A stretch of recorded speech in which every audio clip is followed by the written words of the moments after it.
ዛሬ የመጣው የመጀመሪያ ዙር ባለ 16 ብረት 150፣ ባለ 14 ብረት 100፣ ባለ 8 ብረት 200 ነው። ሁለተኛ ዙር ስራው ከተጀመረ በኋላ የዚህን ያህል የሚታዘዝ ነው የሚሆነው። ስለዚህ ቀጣይ የሚሆነው እንግዲህ የጠጠር የሲሚንቶና የአሸዋ አቅርቦት የሚሰራው ነገ የቅየሳ ስራ እንሰራለን ኢንሻአላህ። በዚህ ሳምንት ውስጥ ስራው የሚጀመር ነው የሚሆነው። እንደምታዩት ብረቱን የማውረድ ስራ የሰራው የአካባቢው ጀማዓ ነው።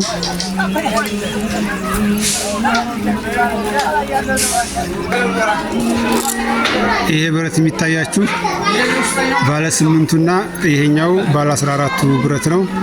ባለ 14ቱ ብረት ነው ማለት ነው። ስለዚህ የመጀመሪያ ዙር ለወደ ግንባታ ሊያስገባ የሚችለው የሶስቱ አይነት የብረት አይነቶች እነዚህ ናቸው። ኢንሻአላህ እንበርታ። በዚህ መልክ ስራ ጀምረና ወደ ስራ ገብተናል። አበረታቱን፣ እናንተም በርቱ።